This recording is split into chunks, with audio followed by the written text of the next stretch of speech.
11 రోజులుగా పశ్చిమ సీటు తనకే కేటాయించాలంటూ ఆందోళన చేస్తున్నారు పోతిన మహేష్. పవన్ కళ్యాణ్ కూడా దఫాదఫాలుగా కలిశారు ఆయన. అయితే సీటు మాత్రం పొత్తులో బీజేపీకి వెళ్ళిపోయింది కాబట్టి త్యాగం చేయాలంటూ పవన్ కళ్యాణ్ చెప్పినట్టు చెప్తున్నారు. ప్రస్తుతం పోతిన మహేష్ మనతో ఉన్నారు, ఆయనతో మాట్లాడదాం. సార్, 11 రోజులు అయిపోతుంది, ఇప్పటికి మీరు ఆందోళన చేసి అధిష్టానం నుంచి ఏమైనా పిలుపు వచ్చిందా? ఏం చెప్తున్నారు, ఏమైనా మాట్లాడారు మీరు?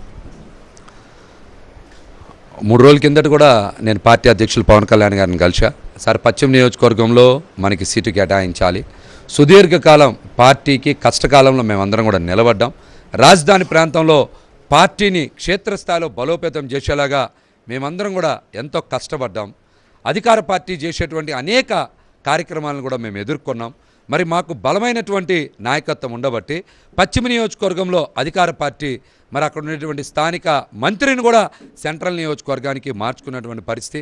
కాబట్టి మాకు సీట్ ఇవ్వడమే న్యాయం, ధర్మం.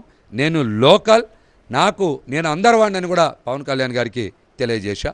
వారు కూడా మహేష్, ఖచ్చితంగా నా ప్రయత్నం నేను చేస్తున్నా, నీకు సీట్ వచ్చేలాగా మాట్లాడుతున్నా. కానీ కూటమిలో భారతీయ జనతా పార్టీ నుంచి కొంత ఒత్తిడి ఉందని నాతో చెప్పారు. అయినప్పటికి కూడా ఇంకా పూర్తిగా నేను సీట్ ఇవ్వలేదని కూడా నాతో చెప్పారు. సీటు అవతల వాళ్ళకే ఇవ్వలేదు. ఖచ్చితంగా ప్రయత్నం చేస్తున్నా, పై వాళ్ళతో మాట్లాడుతున్నా, ఖచ్చితంగా నీకు సీట్ వచ్చేలాగా మాట్లాడతా, ప్రయత్నం చేస్తానని మాత్రం మాట్లాడారు. బీజేపీలోకి వెళ్ళండి, అక్కడి నుంచి సీటు తీసుకోండి అని చెప్పి పవన్ కళ్యాణ్ మీతో అన్నట్టు కూడా వార్తలు వస్తున్నాయి, నిజమేనా? ప్రస్తుతానికి అయ్యేమి కూడా నేను మాట్లాడే పరిస్థితుల్లో లేను. ఖచ్చితంగా నాకు జనసేన పార్టీ తరపునే నేను పోటీ చేస్తా, జనసేన పార్టీ తరపునే నిలబడతా, గాజు గ్లాస్ గుర్తయితేనే నిలబడతా. వేరే పార్టీలో చేరే పని లేదు, వేరే పార్టీలకు పోటీ చేసే పని కూడా లేదు. అంటే భీమిలిలో కూడా సందీప్ అక్కడ ఆందోళన చేస్తున్నారు. మన భీమిలి, మన సందీప్ అంటూ, మీరు మన పశ్చిమ, మన మహేష్ అంటూ మీరు ఆందోళన చేస్తున్నారు. ఒకవేళ టికెట్ ఇవ్వకపోతే పోతిన మహేష్ పరిస్థితి రెబల్గా నిలబడతాడా, లేకపోతే అధిష్టానం చెప్పిన నిర్ణయాన్ని కట్టుబడి ఉంటాడు? నేను మొదటి రోజు నుంచి ఒకటే నిర్ణయం ప్రకటించాను. నాకు ఖచ్చితంగా పవన్ కళ్యాణ్ గారి మీద నమ్మకం, విశ్వాసం ఉన్నాయి. నాకు సీటు ఇవ్వాలి. నేను ఇక్కడ 5 సంవత్సరాలుగా చాలా బలంగా పనిచేశా, పార్టీని క్షేత్రస్థాయిలో బలోపేతం చేశా.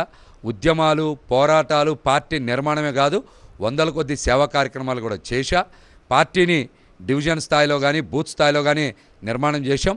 ఎన్నికల్లో పోటీ చేయడానికి ఇవన్నీ చేస్తాం. కాబట్టి నాకు ప్రజలకి మరింత సేవ చేయడానికి ఖచ్చితంగా అవకాశం కల్పించాలని చెప్పా. నాకు గనక అవకాశం కల్పించకపోతే కూటమి లక్ష్యం ఖచ్చితంగా దెబ్బతింటుంది, అధికార పార్టీకి ఇది అడ్వాంటేజ్ అవుతుంది. నేను పక్కా లోకల్ అని కూడా తెలియజేస్తాను. పీగన్నవరం సీటు టీడీపీ ప్రకటించి వెనక్కి తీసుకుంటే అది జనసేన తీసుకుంది. అక్కడ కూడా బీజేపీ మేము పోటీ చేస్తామని పొద్దుటి నుంచి చెప్తుంది. మరి అటువంటిది ఎందుకు ప్రయత్నం చేయలేదు పవన్ కళ్యాణ్ పశ్చిమ నియోజకవర్గంలో? నాకు పవన్ కళ్యాణ్ గారి మీద సంపూర్ణ నమ్మకం, విశ్వాసం ఉన్నాయి. మేము జనసేన పార్టీలోనే ఉన్నాం, జనసేన పార్టీకే పనిచేసాం, పవన్ కళ్యాణ్ గారితోనే ఉన్నాం. ప్రతికూల పరిస్థితుల్లో కూడా మేము పార్టీలోనే ఉన్నాం. మాకేం అధికారం లేదు, పోనీ ఒక ఎమ్మెల్యే కూడా లేరు. పవన్ కళ్యాణ్ గారు ఓడిపోగానే వెళ్ళిపోయినటువంటి వ్యక్తులు ఎవరో అందరికీ తెలుసు. పవన్ కళ్యాణ్ గారిని వదిలేశారు, చాలా పెద్ద స్థాయి వ్యక్తులు అందరూ వదిలేశారు. కానీ మేము వదిలేలేదే. ఇదే బీసీ సామాజిక వర్గానికి చెందిన నేను నిలబడ్డానే. నా మీద చాలా కేసులు పెట్టారే, అయినా నేను నిలబడ్డా. నేను ఎన్నో ఇబ్బందులు వచ్చినాయి, అన్నీ ఫేస్ చేశా. మరి అట్లాంటి నాకు న్యాయం చేస్తేనే ఒక కొత్త తరం రాజకీయానికి కూడా నమ్మకం ఉంటుంది. రాజకీయాల్లో కష్టపడితే ఫలితం ఉంటుంది, రాజకీయాల్లో కష్టపడితే నాయకత్వం మనల్ని భవిష్యత్తు బాగుంటుంది అనేటువంటి భరోసా వస్తుంది అనేటువంటి నమ్మకం అనేది కొత్త తరం నాయకులకు కలుగుతుంది. కష్టపడిన తర్వాత చివరికి ఎవరో వస్తారు, వాళ్ళకి త్యాగం చేయాలనేటువంటి మాట ఉంటే రాజకీయాలకు రావడానికే భయపడే పరిస్థితులు వస్తాయి. ఇతర పార్టీల నుంచి వచ్చిన వాళ్ళకి మొదటి ప్రాధాన్యత జనసేనలో దక్కిందనేది ఒక వార్త బాగా చక్కెలు కొడుతుంది. సోషల్ మీడియాలో కూడా పెద్ద ఎత్తున ప్రచారం చేస్తుంది. ఏం చెప్తారు అంటే, మీరు అధికార ప్రతినిధిగా ఉన్నారు, ఇప్పుడు టికెట్ కూడా ఆశిస్తున్న పరిస్థితి. అక్కడున్న స్థానిక పరిస్థితులు ఏమున్నాయి, ఎవరికి సీట్లు ఇచ్చారు, వీటి మీద నేను ఎప్పుడు కూడా దృష్టి పెట్టాల. పార్టీ అంతర్గత వ్యవహారాలు ఏ రోజు కూడా నేను బయటకు వచ్చి మాట్లాడాల, దాని మీద ఎప్పుడు కూడా దృష్టి సారించాల.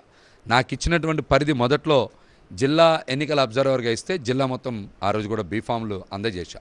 అప్పుడు పార్టీలో చాలామంది స్థానిక నాయకత్వం లేదు, మేమే అక్కడ కొంతమందిని పెట్టుకొని చాలా కష్టపడి బీఫామ్లు కూడా పండించాం. తర్వాత నన్ను విజయవాడ నగర అధ్యక్షుడు పెట్టారు. నగర అధ్యక్షుడిగానే నేను పరిమితమయ్యా. జిల్లాలో ఎంతమంది పిలిచినా నేను కార్యక్రమాలకి హాజరు కాల.